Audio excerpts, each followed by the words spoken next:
नमस्कार दोस्तों। जब वह अपनी उंगलियों और हाथों की थाप से तबला बजाते तो फिर संसार मंत्रमुग्ध हो जाता। उनके तबले के सुर को लोग मदहोश हो जाते। उनके तबले के सुर को सुनकर लोग मदहोशी में खो जाते और कहते कि वाह उस्ताद वाह। जाकिर ने देश ही नहीं बल्कि दुनिया भर में अपनी कला का परचम लहराया। जीवन में इतनी प्रसिद्धि पाने के बाद भी उस्ताद को सादगी से रहना पसंद था। वह अक्सर जमीन से जुड़े रहे। उन्होंने अपने जीवन में कई संघर्षों के बाद यह मुकाम पाया था। जाकिर हुसैन संगीत की दुनिया का एक बड़ा नाम। उन्हें खराब सेहत के चलते 15 दिसंबर को अमेरिका के एक अस्पताल में भर्ती कराया गया, जहां पहले बताया गया कि उनकी हालत गंभीर है। लेकिन उसके बाद जो दिग्गज संगीतकार के परिवार वालों उनके लिए दुआ करते रहे। फैंस भी उनके जल्दी स्वस्थ होने की कामना करते रहे। जाकिर हुसैन के पिता अल्लाह रख्सा भी मशहूर तबला वादक थे, लेकिन जाकिर हुसैन के आखिरकार नहीं रहे। अब हमारे दुनिया में जाकिर हुसैन नहीं है, हमारी दुनिया से वो चले गए। 73 साल की उम्र में अमेरिका के एक अस्पताल में उनका निधन हो गया। जाकिर हुसैन का जन्म 9 मार्च 1951 को मुंबई में हुआ था। साल 1988 में जाकिर हुसैन को पद्मश्री, साल 2002 में पद्म भूषण और साल 2023 में पद्म विभूषण से नवाजा गया। 3 बार जाकिर हुसैन ग्रैमी अवार्ड भी जीत चुके हैं और उनके पिता का नाम उस्ताद अल्लाह रख्सा कुरैशी था। पेशे से तबला वादक थे। मां का नाम बीवी बेगम था। जाकिर हुसैन ने मुंबई के माहिम स्थित सेंट माइकल स्कूल से पढ़ाई की थी। ग्रेजुएशन मुंबई के सेंट जेवियर कॉलेज से की। 11 साल के हुसैन थे जब उन्हें पहली बार ऑडियंस के सामने परफॉर्मेंस देना पड़ा, वो भी अमेरिका में। 1973 में उन्होंने अपना पहला album living in the material world, ये उन्होंने एल्बम को लॉन्च किया था। जाकिर हुसैन की सेहत फिलहाल काफी खराब बताई जा रही थी और अमेरिका के सैन फ्रांसिस्को के एक अस्पताल में इलाज चल रहा था। लेकिन अस्पताल में भर्ती होने की खबर उनकी करीबियों ने पुष्टि की और इस बीच में खबर आई कि अब जाकिर हुसैन हमारे बीच नहीं। लेकिन उनके बारे में जानना बहुत ही जरूरी हो जाता है कि कौन थे, कैसी रही उनके संगीत की दुनिया। आपको इस वीडियो में विस्तार से बताते हैं। जाकिर हुसैन, उस्ताद जाकिर हुसैन का जन्म आपको बताया कि 1951 में मुंबई में हुआ। उन्हें दुनिया की महान तबला वादकों में से एक माना जाता है। भारतीय शास्त्रीय संगीत में उनका योगदान काफी बड़ा रहा। वे अपनी असाधारण प्रतिभा के चलते पिछले कुछ सालों से कई अवार्ड से नवाजे भी गए। भारत सरकार ने भी नवाजा। दुनिया भर में उनके नाम रहे। 1999 में जब US national endowment for the arts के नेशनल हेरिटेज फेलोशिप से सम्मानित उन्हें किया, तब भी खूब नाम हुआ। भारतीय शास्त्रीय संगीत के ग्लोबल एम्बेसडर के रूप में उन्हें मान्यता मिल चुकी है। एक कहानी और है कि 3 साल की उम्र से वो संगीत सीखते रहे। उस्ताद जाकिर हुसैन के बैंड ने हाल में अपने एक इंडिया टूर का ऐलान किया था, जो कि जनवरी 2025 में होना था। वे अपने संगीत के जरिए तमाम भारतीयों से प्रेरित रहे और उन्होंने पिता के देखरेख में 3 साल की उम्र से संगीत सीखना शुरू किया था।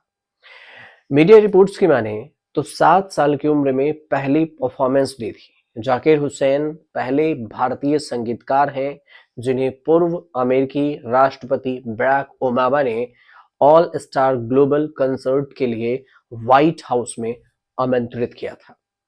हमेशा तबला गोद में रखकर सफर किया करते थे। उस्ताद जाकिर हुसैन की ये सबसे बड़ी खासियत थी, कभी घर लौटने के लिए पैसे तक नहीं थे।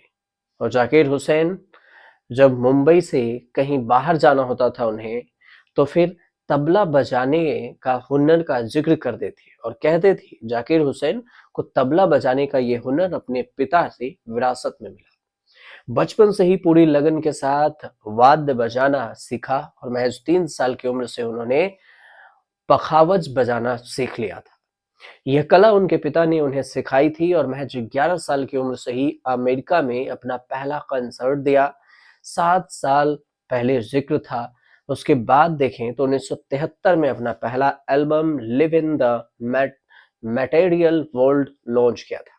बहुत ही कम लोग ये भी जानते हैं कि बहुत ही कम समय में जाकिर ने तबले पर अपनी पकड़ बना ली थी।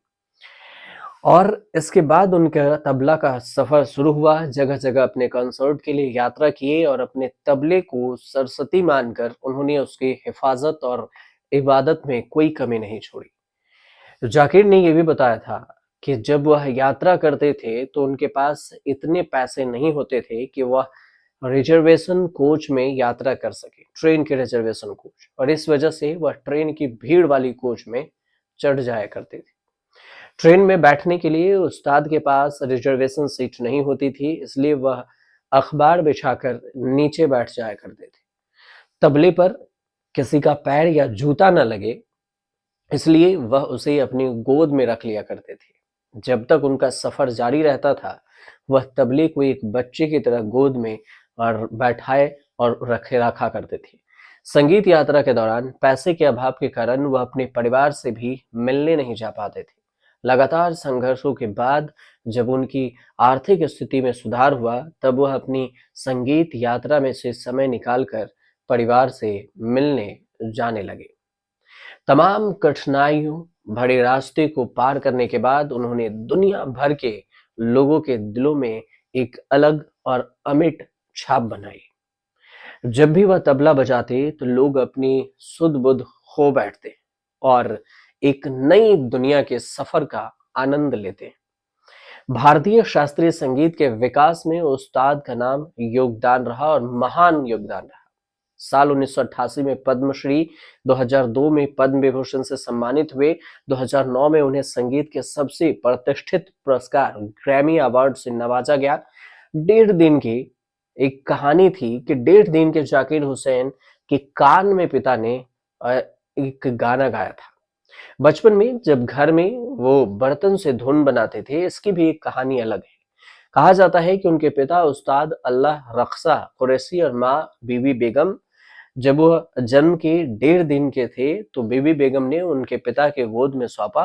परंपरा के अनुसार उन्हें अपने बेटे के कानों में आशीर्वाद के कुछ शब्द कहने थे, लेकिन उस्ताद अल्लाह रख्सा कुरैशी ने अपने बेटे के कान में आशीर्वाद के बदले तबला के ताल गाए। उन्होंने कहा कि यही मेरी प्रार्थनाएं है, और तब शायद जाकिर हुसैन के पिता को अंदाजा भी नहीं था कि उनका बेटा बड़ा होकर दुनिया भर में तबला का मास्टर बनेगा। जाकिर हुसैन को एक ग्रैमी अवार्ड नहीं मिले हैं, 3 ग्रैमी अवार्ड मिल चुके हैं, और आखिर वाला तो पिछले ही महीने अगर बात करें तो फरवरी 2024 के ही में मिला था। और इसके अलावा जाकिर हुसैन को कई सारे अवार्ड से सम्मानित किया जा चुका है। 1990 में भारत के राष्ट्रपति के हाथों संगीत नाटक अकादमी पुरस्कार भी मिला। इसके अलावा उन्हें कई दर्जन राष्ट्रीय अंतर्राष्ट्रीय पुरस्कार मिल चुके हैं। जो उन्होंने पिता से तालीम शुरू की थी, उस्ताद अल्लाह रख्सा से, उसे म्यूजिक स्कूल से की थी। और जाकिर हुसैन को शुरुआती तालीम अपने पिता से ही मिली और अपने बेटे को बचपन से ही अलग संगीत घराने का फर्क उन्होंने समझाया और तलब के साथ संतुलन बनाना सिखा दिया था। बाद में उन पर उस्ताद हबीबुद्दीन खां, खलीफा वाजिद हुसैन, कंठा महाराज, शांता प्रसाद जैसे दिग्गजों का प्रभाव भी उन पर पड़ा। लेकिन पिता ने जाकिर हुसैन को बताया था कि तबला सरस्वती होती है, और यही वजह था कि वो कभी भी अपने तबले को पैर नहीं लगने देते थे। तमाम तरह के प्रिविलेज होने के बावजूद जाकिर हुसैन के जिंदगी में संघर्ष भी रहा। बचपन से ही जाकिर हुसैन के जुनून के संकेत मिलने लगे थे, और जाकिर हुसैन की जिंदगी जाकिर एंड हिज तबला दा धिन धा नाम की एक किताब लिखने वाले संध्या राव द हिंदू, ये भी बताती है हिंदू अखबार को संध्या राव, कि वह बचपन से कोई भी प्लेन जगह देखकर उंगलियों से धुन बजाने लगते थे। कभी वह अपनी माँ के गाल पर तो कभी कुर्सी की बाह पर थाप देने लगते थे, और उनके इस आदत से रसोई के बर्तन भी नहीं बचते थे। तभी तो तवा हो या फिर हांडी उनके हाथ लग जाता तो फिर बजाने लगते, और इसी धुन से कई कई तो गलती से खाना रख बर्तन का भी पलट देते थे, खाने के बर्तन को भी, और उनके पूरे शरीर पर दाल सब्जी कभी कभी गिर जाती थी। एक बार वह ढोलक बजाने के लिए अपने घर के पास से गुजरने वाले एक पठानी जुलूस में भी शामिल हो गए थे। कुछ इस तरह की कहानियां थी जाकिर हुसैन की, जो आज से सबके दिलों में, जो भी संगीत की दुनिया में जाकिर हुसैन को जानेगा, उसके दिलों में ये एक अमिट छाप छप जाएगी और उन्हें हमेशा याद किया जाएगा।